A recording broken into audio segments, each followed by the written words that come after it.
m'appelle Anne Giraudet, je suis illustratrice, graphiste, je fais aussi de la bande dessinée et puis aussi des peintures personnelles.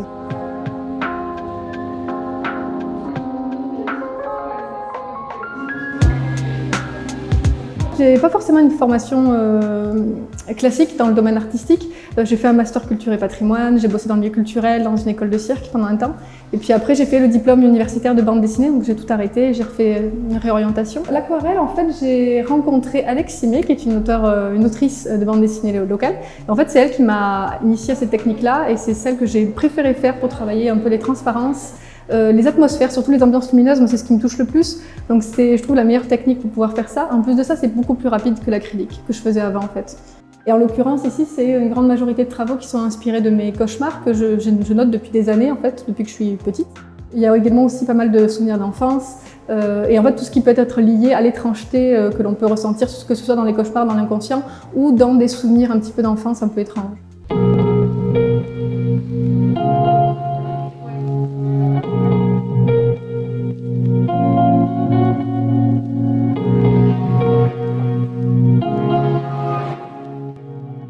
Je m'appelle Mélissa Vandamme, j'ai 20 ans et je suis étudiante en master de direction artistique à Paris.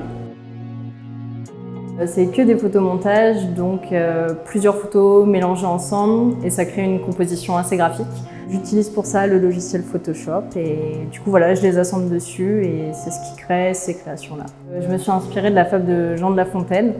Donc il y a le petit rapprochement avec les fourmis puisqu'elle est assez avare, elle n'est pas prêteuse. Donc il y a aussi les mains sur la cage pour renforcer cette idée de non, je ne prête pas. C'est des compositions que j'ai fait un peu sans vraiment réfléchir, c'était l'envie du moment en fait.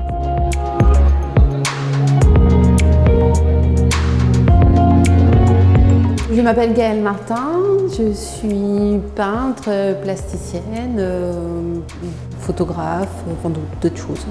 Là, c'était un peu une explosion d'essayer plein de choses et puis après, après c'est comme tout le reste, il faut apprendre et voilà quoi, et petit à petit.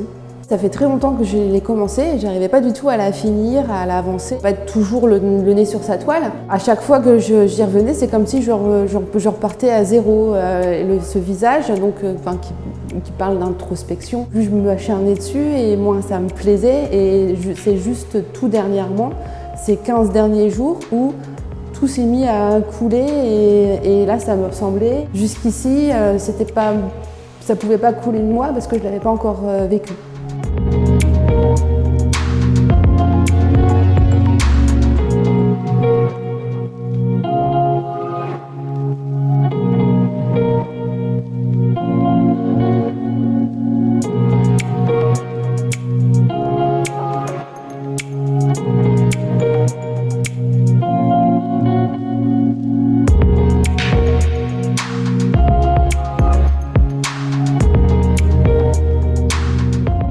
Je suis dans la peinture depuis 2006, sinon j'ai commencé comme illustrateur graphiste dans la publicité. Et ma formation, c'est un peu autodidacte, j'étais dessinateur industriel de formation de base. Mon premier travail, ça a été dans une agence de publicité où j'ai réalisé un contrat emploi-formation. C'est là que j'ai appris les métiers du graphisme et de l'imprimerie. Je me suis séparé des agences et je me suis installé à mon compte. Et là, j'ai travaillé pour des clients directs et petit à petit, je suis allé dans les parcs d'attractions pour faire de la BD, tout ce qui est mascotte pour les parcs d'attractions. C'est là que j'ai vraiment retrouvé le dessin. J'étais un peu fatigué de réaliser des commandes qu'on me demandait. Je me suis dit, je vais me faire mes propres commandes et je vais commencer à faire ma peinture. Quand on est artiste, on a envie de trouver quelque chose d'original, quoi, en fait.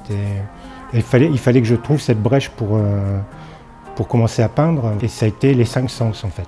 Tout en écoutant la radio, parce que j'écoute souvent pour me nourrir un peu intellectuellement et pour pouvoir dessiner et trouver des idées, j'écoutais France Culture. Et bon, les émissions de philo, il y avait toujours des trucs très sympas à écouter. Et c'est pour ça que certains tableaux représentent un peu des pensées philosophiques du style la liberté. Au niveau de la technique, je fais toujours un petit dessin de base. En fait, je dessine en tout petit pour pouvoir agrandir après. Donc, étant donné que dans la publicité, on travaille sur des tables en petit, tout ce qui est BD, on le travaille très, très petit et Et c'est après que je me suis dit, il faut que j'agrandisse tout ça, il faut que je fasse des choses beaucoup plus grandes.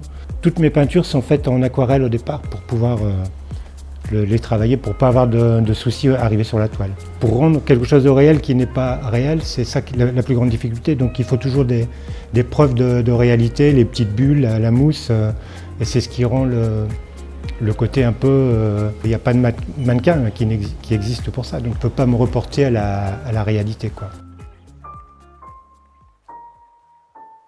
Personne ne les a jamais entendues. C'est des histoires qu'on va inventer sous vos yeux et dans vos oreilles.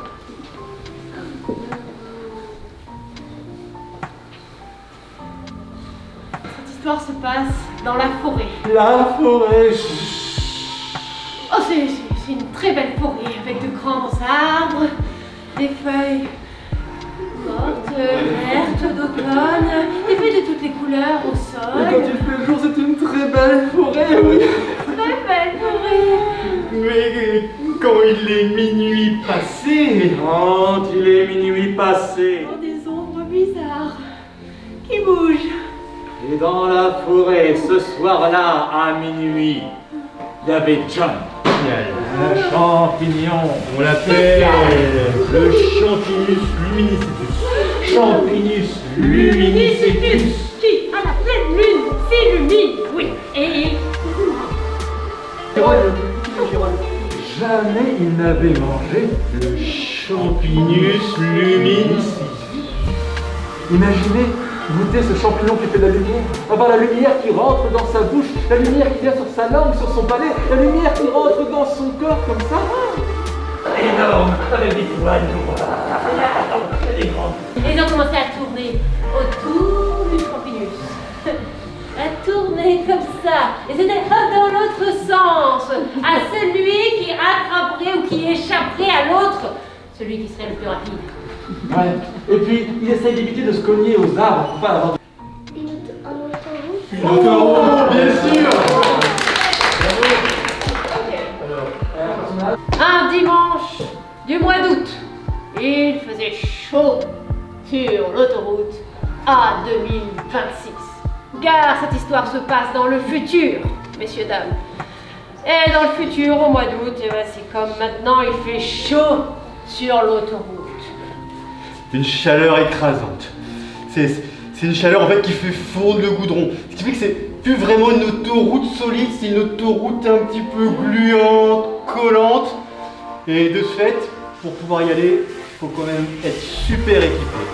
Ouais, monsieur l'agent, c'est pourquoi? Michel Jean, il se démonte pas. De quoi? Alors, Michel Jean, il est sorti de sa voiture. Il avait carrément oublié que sa voiture elle volait et que... Lolo, qui avait quand même un petit rétroviseur, s'est aperçu que le gendarme Michel Jean était coincé comme ça. Il a eu pitié de lui.